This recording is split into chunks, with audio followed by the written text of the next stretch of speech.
దేవరాగం జ్ఞానయోగం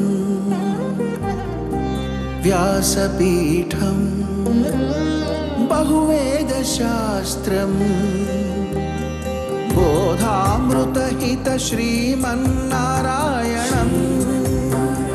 శివగౌరీ సంభాషిత సకల పురాణం అష్టాక్షరి పంచాక్షరి మంత్రావరణం అఖిల దేవతా సంస్తుతి పారాయణం జయ మంగళకరమీ ప్రవచన శ్రవణం అనుదినము శుభము సుఖము జీవన గమనం దేవరాగం జ్ఞానయోగం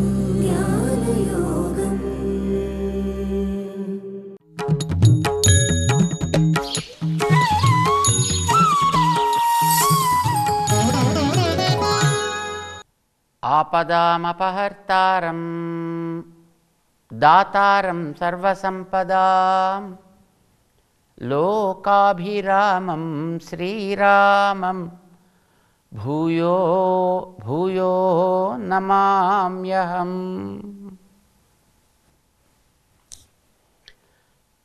జై శ్రీమన్నారాయణ. ప్రియ భగవద్బంధులారా, భగవద్గీత భారతదేశంలో ఆవిర్భవించిన ఒక అద్భుతమైన మానవ జీవన శాస్త్రం. అది మనిషి జీవితాన్ని క్రమబద్ధం చేసుకోవడానికి, మనిషి ఆలోచనని క్రమబద్ధం చేసుకోవడానికి, సమాజానికి తద్వారా ప్రశాంతమైనటువంటి స్థితిని కలిగించడానికి ఉపయోగపడే ఒక అద్భుతమైనటువంటి గ్రంథరాజ్యం. ఈ మధ్యన మనకి సైకాలజీ అదొక పెద్ద సబ్జెక్ట్. ఆ సైకాలజీ చేసినటువంటి వ్యక్తులే సమాజంలో రకరకాల స్థితుల్లో ఉండేటువంటి వాళ్ళకి కౌన్సిలింగ్ చేయడానికి ఉపయోగపడుతుంటారు.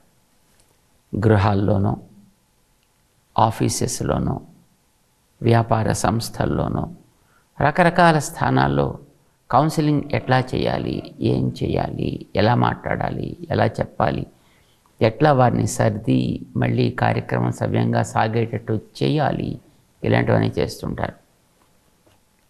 దానికోసం ఎన్నో రకాల గ్రంథాలు ఉన్నాయి.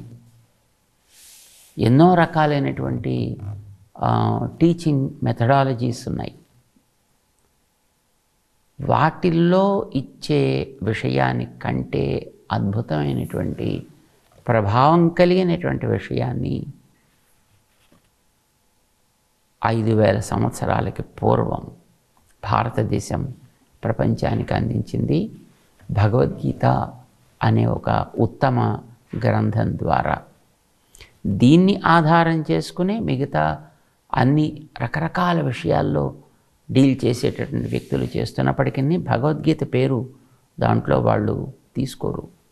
కారణం, ఇది ఒక ఆధ్యాత్మిక గ్రంథం కనుక ఈ ఆధ్యాత్మిక వాసన దీని యొక్క పేరు ఎక్కడొస్తుందో అనేటువంటి భయం చేత ఇలాంటిది ఉంది, దీని ద్వారా ఏమైనా చేస్తున్నాం అని తెలిస్తే బహుశా తమని మిగతా వాళ్ళు అంగీకరిస్తారో అంగీకరించరో అనేటటువంటి ఒక భయమో బెంగో ఉండొచ్చు. దానివల్ల ఇలాంటి దాని మాట ఎత్తకుండా వాళ్ళు చేసే పనులు చేస్తుంటారు. విషయాల్ని గురించి, బాహ్య విషయాల్ని, ఆంతర ప్రపంచానికి సంబంధించినటువంటి విషయాల్ని, ఈ రెంటినీ కూడా భగవద్గీత మనకి స్పష్టం చేసినంత చక్కగా బహుశా ఏ గ్రంథాలు మనకి చెప్పవు. ఒకవేళ ఎక్కడైనా వీటికి సంబంధించినటువంటి ఒక వివరణ ఉంది అని అంటే అది భగవద్గీతలోంచి కాపీ అయి వెళ్ళి అందులో కొన్ని రకాలైనటువంటి మోడిఫికేషన్స్ చోటు చేసుకున్నటువంటి విషయాలే అయి ఉంటాయి. రకరకాల మతాల్లో కూడా రకరకాల విషయాల్ని ఇప్పుడు ఈవేళ చెబుతున్నారు అని అంటే ఉదాహరణకి సమర్పణ, ఆత్మార్పణ, సరెండర్, భగవంతుడికి శరణాగతి చేయడం, ఇలాంటి విషయాల గురించి మాట్లాడేటువంటి వాళ్ళు కూడా ఎన్నో అంశాలని భగవద్గీతని ఆధారం చేసుకుని ఇందులోంచి తీసుకుని వాటిల్లో అక్కడక్కడ ఉండేటటువంటి ఆ పదాల్లో వాళ్ళకు కావాల్సినటువంటి పదాలను చేర్చుకుని దాన్ని ప్రచారం చేసుకోవడం మనకి స్పష్టంగా తెలుస్తుంది. ఆ విషయాన్ని బట్టి మనం గమనించినట్లయితే ఎప్పుడైనా ఏదైనా ఒకటి మొదట ఆవిర్భవించింది ఏదో దానికి ఒక ప్రాధాన్యం అనేది ఉంటుంది. తర్వాత కాలాల్లో వచ్చేవి ఇందులోంచి కొంత బయటికి పెడతాయి. 6000 సంవత్సరాలకి పూర్వం ప్రపంచంలో ఎక్కడ కూడా ఒక స్పష్టమైనటువంటి ఒక సిద్ధాంతం, ఒక వివరణ అనేది మనకి లేదు. వచ్చినవన్నీ సుమారుగా ఒక 1500-2000 సంవత్సరాలకి మధ్యలో ఏర్పడ్డవే కనుక వీటిల్లో ప్రయోగించినటువంటి రకరకాల పదాలు, ఉదాహరణకి మనస్సు, ఇంద్రియాలు, రుచులు, వాసనలు, ప్రవృత్తులు, ఆత్మ, పరమాత్మ, గుణాలు, ప్రకృతి, ఇలాంటివన్నీ మనకి పాశ్చాత్యులు వాడేటటువంటి విధానాన్ని మనం గమనించినట్లయితే వీటికి ఆధారం 5000 సంవత్సరాలకి పూర్వం ఎంతో కాలం నుంచి ఏర్పడ్డ ఒక అద్భుతమైనటువంటి ఆలోచన వికాస ధార. ఇది ఎప్పటి నుంచి ఉంది అనేది మనకి ఇదమిత్తంగా తెలీదు. మొదట వేదాల్లో ఉంది. వేదాల్లో ఎప్పటి నుంచి ఉంది? అసలు వేదాలు ఎప్పటివి అంటే వేదాలకి కాలం లేదు. ఎందుకంటే గాలి ఎట్లా అనాదో, ఆకాశం ఎట్లా అనాదో, సాగరాలు ఎట్లా అనాదో, వేద విజ్ఞానం కూడా అలా అనాది. ఎప్పుడు ఆరంభమైందో తెలియదు. కొన్ని ఊహలు ఉన్నాయి. భూమి ఫలానా సమయంలో పుట్టింది, అందులోంచి రకరకాలైనటువంటి జీవజాతులు క్రమక్రమంగా ఒక పద్ధతిలో అవి పరిణామం చెందాయి అని ఒక ఎవల్యూషనరీ థియరీ ఒకటి ఉన్నప్పటికీ కూడా వాటికి ఊహాజనితమైనటువంటి పునాదే తప్ప అది స్థిరమైనటువంటి పునాది కలిగినవి కావు. కానీ వేదాల్లో ఉండేటటువంటి ఈ విషయాలన్నీ కూడా ఆధునికులు చేసే పరిశీలనని మనం ఆధారం చేసుకున్నా సుమారు 20,000 సంవత్సరాలకి పూర్వం ఆధునికులు చెప్పే మాటని బట్టి. కానీ మనకి వైదిక విజ్ఞానంలోకి వెళ్ళినట్టయితే ఇవి అపౌరుషేయములు అనేది స్పష్టంగా తెలుస్తుంది. పౌరుషేయము అంటే ఎవడో ఒకడు రచించింది అని అర్థం. ఏ రకంగానైనా రచించి ఉండొచ్చు. అది ఎవ్వడు రచించనిది అపౌరుషేయం అంటాం. మరి అపౌరుషేయం అయితే అసలు శబ్దోత్పత్తి ఎట్లా కలిగేది? ఎవడో ఒకడు ఉచ్చరించాలి కదా, అప్పుడు కదా వచ్చేది. అంటే ఒక మనిషి ఉచ్చరిస్తేనే రావాలి అనే నియమం లేదు కదా ప్రకృతిలో. గాలి వీచేటప్పుడు కొన్ని శబ్దాలు మనకి వినిపిస్తాయి. ఎవరైనా మనిషి ఉచ్చరిస్తున్నాడా? సముద్రపు అలలు మనం ఒడ్డున నిలబడితే హోరు ఒకటి వస్తూ ఉంటుంది. ఎవరు దాన్ని ఉచ్చరిస్తున్నారు? ప్రకృతిలోంచి వచ్చేటువంటి ధ్వనుల గురించి మనం మాట్లాడితే ఇవి ఎవరు మనుషులు చేసినటువంటివి కాదు. అవి ఒక రకంగా అపౌరుషేయాలే. సముద్రపు హోరులో ఒక అందం ఉంది, వీచే గాలిలో ఒక అందం ఉంది. అడవుల దగ్గర ఈ వెదురు పొదలు బాగా పెరిగి అవి కొంత ఎండి వాటి మధ్యలో చిన్న చిన్న బీట్లు ఏర్పడితే, లేదా అక్కడక్కడ దాంట్లో ఈ తుమ్మెదలు లాంటివి సంచరిస్తూ వాటికి ఏమైనా కొన్ని కన్నాలు చేస్తే, ఆ కన్నాల్లోంచి వీచేటటువంటి వాయు తరంగాల వల్ల ఓ అద్భుతమైనటువంటి ధ్వనులు వస్తూ ఉంటాయి. మురళీ నాదం లాంటివి కొన్ని ఏర్పడుతూ ఉంటాయి. ఎవరు చేసినవి అవి? మనుషులు చేసినవి కాదు కదా. ఇవి కూడా ఒక రకమైనటువంటి అపౌరుషేయములే అని అంటాం. కానీ అపౌరుషేయాల్లో ఇవి ప్రకృతిలోంచి వచ్చేవి. ప్రకృతిలోంచి వచ్చేటటువంటి ధ్వనులు కూడా కొన్ని ఉన్నాయి. అపౌరుషేయం అనే వాటిని కూడా అనొచ్చు. అవి కూడా అద్భుతమైనటువంటి ఒక పద్ధతిలో మారకుండా సాగుతూ ఉంటాయి. ఉదాహరణకి పక్షుల అరుపులు మనం వింటున్నాం. ఎప్పుడో వేల సంవత్సరాలకి పూర్వం భారతంలో, అంటే సుమారు 6000 సంవత్సరాలు అప్పుడు ఉండేటటువంటి వర్ణనల్లో మనం గమనిస్తే ఏ పక్షి ఏ రకమైనటువంటి ధ్వనిని ఇస్తుందో, అంతకంటే ఇంకా పూర్వంది అయినటువంటి రామాయణాన్ని మనం తీసుకుంటే దాని కాలం ఎంత అనేది మనం ప్రస్తుతానికి చర్చించద్దు. దానికి ఉండే కాలాన్ని బట్టి మనం చెప్పాలంటే అది త్రేతాయుగం నాటిది అని అంటారు. త్రేతాయుగం నాటికి వెళ్ళాలంటే సుమారు 17 లక్షల సంవత్సరాల క్రితానికి మనం వెళ్ళాల్సి వస్తుంది. 17 లక్షల సంవత్సరాలకి పూర్వం. కానీ అసలు రామచరిత్ర జరిగినటువంటి త్రేతాయుగం ఎన్నవ చతుర్యుగంలోది అనే మీమాంస ఒకటి వేరే ఉంది మనకి పురాణాల్లోనే. ఇప్పుడు మనం ఉండే ఒక చతుర్యుగం ఉంది. ఇప్పుడు మనం కలియుగంలో ఉన్నాం. 5125 ఏళ్ళు గడిచిపోయాయి. దీని ముందు ఒక ద్వాపర యుగం ఉంది. ఆ ద్వాపరపు సంధిలో కృష్ణుడు ఉన్నాడు. అప్పుడు భారత యుద్ధం జరిగింది.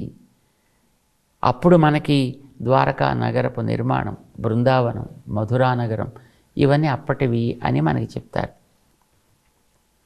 దాని వయస్సు మనం చూసినట్లయితే 8,64,000 సంవత్సరాలు. దానికి ముందు త్రేతాయుగం, దానికి ముందు కృతయుగం. ఇది చతుర్యుగం అంటారు. ఈ చతుర్యుగం ఒక సైకిల్. మనకి 24 రోజులు, 24 గంటలు గడిస్తే ఒక రోజని, మళ్ళీ ఇది గడవగానే మళ్ళీ మనకి ఇంకొక 24 గంటల సైకిల్ ఆరంభమవుతుంది. మనకి తెలుసున్నది. మన 12 నెలలు ఒక సైకిల్ గడిస్తే మళ్ళీ ఇంకో 12 నెలల సైకిల్ మళ్ళీ ఆరంభమవుతుంది. మళ్ళీ అదే వసంత ఋతువు. మళ్ళీ 12 నెలలు గడిచిపోయింది, మళ్ళీ అదే వసంత ఋతువు. ఇది మనం చూస్తున్నాం కదా. అట్లాగే 4 యుగాలు గడిస్తే మళ్ళీ ఇంకో 4 యుగాలు మళ్ళీ సైకిల్ ప్రారంభమవుతుంది. మళ్ళీ కృతయుగం దిగించి మళ్ళీ ప్రారంభం, మళ్ళీ కృతయుగం, మళ్ళీ కలియుగం దాకా, మళ్ళీ కృతయుగం ప్రారంభం. ఇట్లా 4 యుగాల కాలం ఒక చతుర్యుగం అని మనం లెక్క వేస్తే, ఇప్పుడు మనం 28వ చతుర్యుగపు కలియుగంలో ఉన్నాము అనేది మన గ్రంథాలు చెప్పేటటువంటి మాట. 28వ సైకిల్ ఆఫ్ చతుర్యుగాస్. రామాయణం జరిగింది 24వ సైకిల్లో ఉండే త్రేతాయుగంలో. అంటే ఎన్ని కోట్ల సంవత్సరాలు మనం లెక్క పెట్టి చూసుకోవాలన్నమాట. ఒక్కొక్క చతుర్యుగానికి టైం 43,20,000 సంవత్సరాలు. ఈ మాటలు మనం చెప్తుంటే చాలామందికి ఇదేదో కాకమ్మ కబుర్లాగా, ఏదో పేదరాశి పెద్దమ్మ గారి కబుర్లాగా అనిపిస్తూ ఉంటుంది. కానీ ఇది వాస్తవము. ఇది వాస్తవం అని మనకి గ్రంథాలు చెప్తున్నాయి. తెలియని వాళ్ళు వాటి నుంచి రకరకాలైనటువంటి కామెంట్స్ చేస్తారు. దాన్ని ఒక పక్కన మనం పెడదాం. సరే, ఏమైనా ఆ రాముడి కాలంలో అప్పుడు ఉండేటటువంటి పక్షులు అప్పుడుండే జంతువులు, వాటి స్వరాలు, వాటి అరుపులు, వీటిని మనం లెక్కలో తీసుకున్నట్టయితే ఆ కాలంలో సింహం ఇలా గర్జించింది అని ఏది చెప్పారో అదే రకమైన గర్జన ఈనాటికి మనకి సింహంలో కనిపిస్తుంది. పులి గాండ్రింపు ఎట్లా ఉందో ఈనాటికి పులి గాండ్రింపు అట్లానే ఉంది. ఆనాటి కోకిల కూజితం ఎట్లా ఉందో ఈనాటి కోకిల కూజితం అట్లానే ఉంది. ఆనాటి నెమళ్ళ క్రేకారావం ఎట్లా ఉందో ఈనాటికి దాని యొక్క ఆ క్రేక అలానే ఉంది. ఆనాటి కాకుల యొక్క ఆ అరుపు ఎట్లా ఉందో ఈనాటికి దాని రవం అట్లానే ఉంది, మారలే. మనుషులు మార్చినవి కొన్ని ఉన్నాయి, అది వేరే విషయం.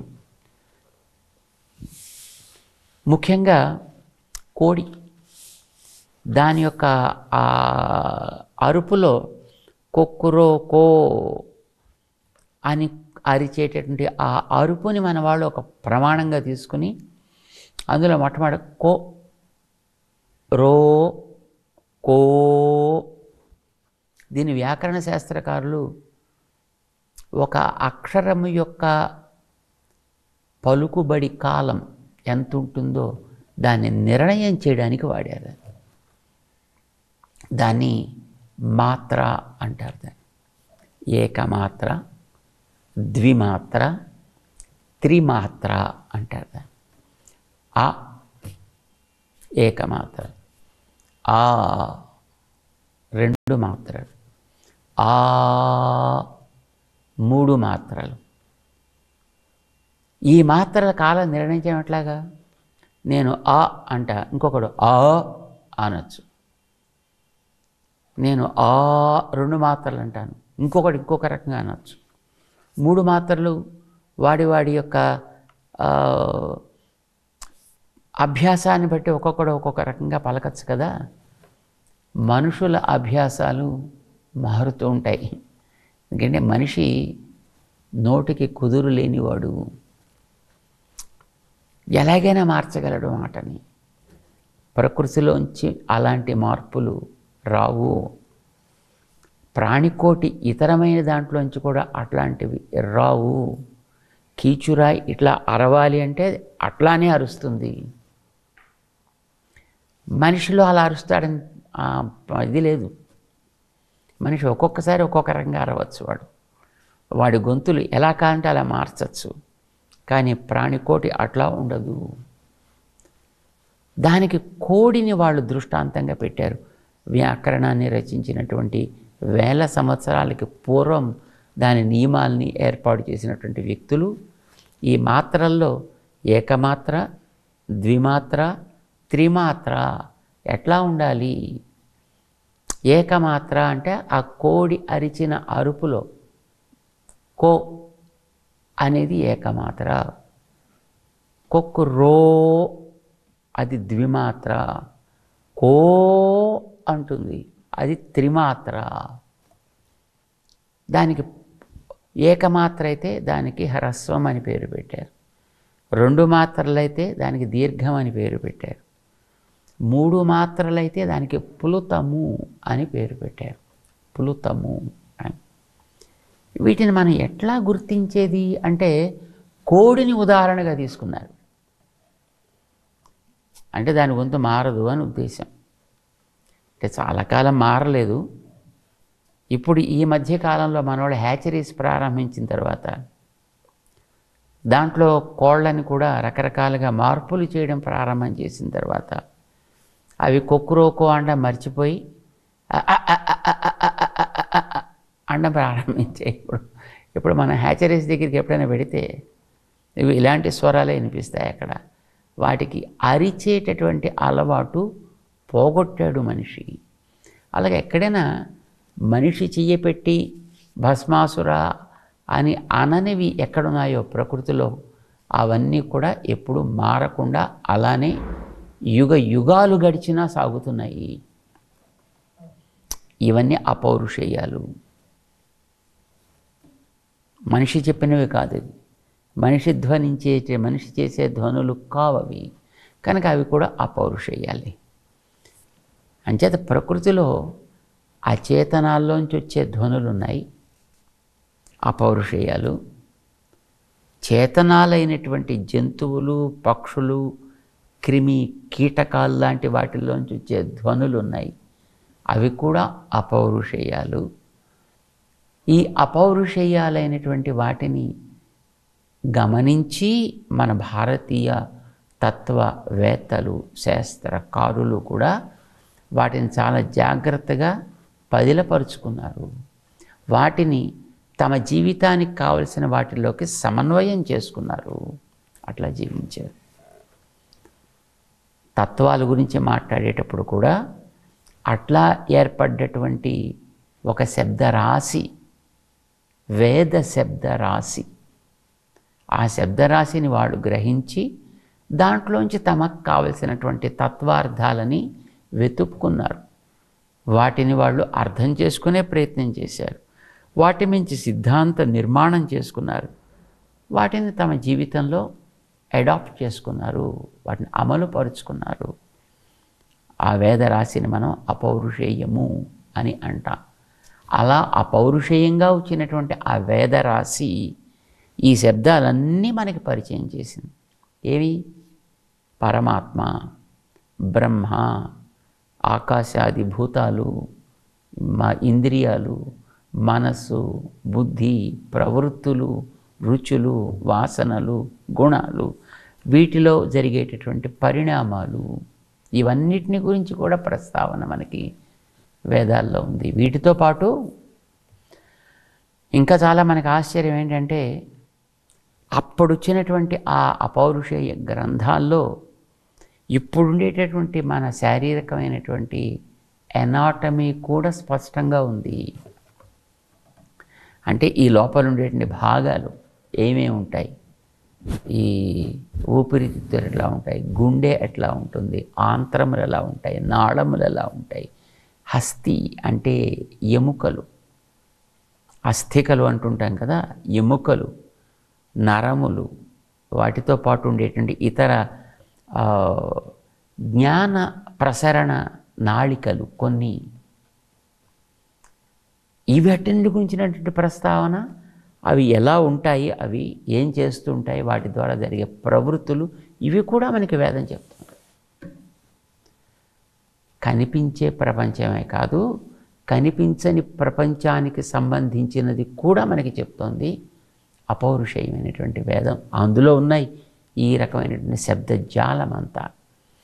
అది మనకి భగవద్గీతలో శ్రీకృష్ణుడు ఒక చోటకి తెచ్చి దాన్ని అందంగా మనకిచ్చాడు.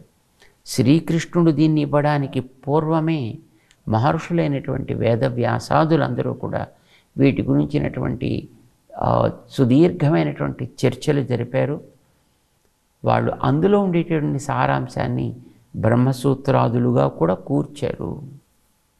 దీన్నే శ్రీకృష్ణుడు చెప్తాడు భగవద్గీతలో, బ్రహ్మసూత్ర పదశ్చైవ, బ్రహ్మసూత్రముల చేత కూడా ఏవేవైతే నిర్ణయాలు జరిగి గతంలో ఉన్నాయో అందులో ఉండేటటువంటి తత్వార్థాలనే నేను అర్జున ఈవేళ నీకు చెప్తున్నాను తప్ప నేనేదో నా సొంతానికి తోచినటువంటిది, నా బుద్ధికి నచ్చినటువంటిది నేను చెప్తున్నాను అని అనుకోకు సుమా. ఇదంతా కూడా ఇదివరకే నిశ్చితం. ఇది ఆయన చెప్పాడు. అంచేత భగవద్గీత ఈవేళ మనకి లభించేటటువంటి సైకాలజీకి సంబంధించినవో, లేకపోతే సోషియాలజీకి సంబంధించినవో, ఫిలాసఫీకి సంబంధించినవో, సైకియాట్రీకి సంబంధించినటువంటివో, ఎన్ని రకాలైనటువంటి విషయాలు దాంట్లో వాళ్ళు ప్రస్తావన చేసి చర్చ చేసి వాటిని సరిచేసుకోవడానికి అంటూ వాడు ఏవేవైతే ఉపదేశం చేస్తూ ఉంటారో అవన్నీ మనకు లభించేటటువంటి సోర్స్ ఇది కనుక ఇది మూల గ్రంథం. ఇందులోంచి ఏర్పడ్డ వివిధ అంశాలు అవి అనేది మనం గుర్తుపెట్టుకోవాల్సినటువంటి ప్రధానమైనటువంటి అంశం. భగవద్గీత ఆ రకంగా చాలా విలువైనటువంటి గ్రంథం కనుకనే ప్రపంచంలో ఈ తత్వాన్ని తెలుసుకోవాలనుకునే ప్రతి వారు కూడా భగవద్గీతని స్పృశించకుండా, అందులో విషయాన్ని రుచి చూడకుండా ఉండనే ఉండరు. దీంట్లో ముఖ్యంగా ఆత్మతత్వాన్ని గురించి, అంటే మనని గురించి ఎలా మనం తెలుసుకోవాలి, ఎలా మనం దాన్ని గుర్తించాలి అనే దాన్ని చెప్పడం కోసమని శ్రీకృష్ణుడు అర్జునుడికి మొదటి 6 అధ్యాయాల గ్రంథాన్ని కేటాయించాడు. దానికి సంబంధించినటువంటి సాధన మొదట 4 అధ్యాయాల్లో విషయాన్ని స్పష్టం చేసి, ఆ 5వ అధ్యాయం అంటే 6వ అధ్యాయం అన్నమాట. మొదటి అధ్యాయం అంతా కూడా పరిచయం అయిపోయింది. చేత 2 దగ్గర నుంచి 5 దాకా చేయాల్సిన అంశాలని వివరించి 6వ అధ్యాయంలో దానికి సంబంధించినటువంటి సాధన చేస్తుంటే యోగ అభ్యాస విధి అని దానికి పేరు పెట్టాడు. అది ఎట్లా చేయాలి, యోగాభ్యాస విధి. అది చేస్తుంటే దాంట్లో వాడికి కలిగేటటువంటి ఆ దర్శనం, వాడికి కలిగే సాక్షాత్కారం 4 రకాలుగా ఉంటుంది. యోగి చతుర్థ. దీన్ని చాలా చక్కగా చెప్తాడు. దాని గురించి మనం చర్చ చేసుకుంటున్నాం. దాని గురించి మనం కొద్దిగా స్పృశించే ప్రయత్నం చేస్తున్నాం. మనం డీప్గా సాధనలోకి వెళ్ళలేదు, కానీ దాని గురించి అలాగ పైపైన చర్చించేటటువంటి ప్రయత్నం చేస్తున్నాం. తెలుసుకునేటటువంటి ఒక అభ్యాసానికి మనం సిద్ధపడుతున్నాం. క్రమంగా దాన్ని తెలుసుకునే ప్రయత్నం చేద్దాం. 6వ అధ్యాయంలో శ్రీకృష్ణుడు 29, 30, 31, 32 4 శ్లోకాల్లో సాధన చేసిన వ్యక్తికి కలిగేటటువంటి దర్శనం ఎలా ఉంటుంది అనేది చెప్తాడు. దాన్ని మనం క్రమంగా తెలుసుకునే ప్రయత్నం చేద్దాం. జై శ్రీమన్నారాయణ.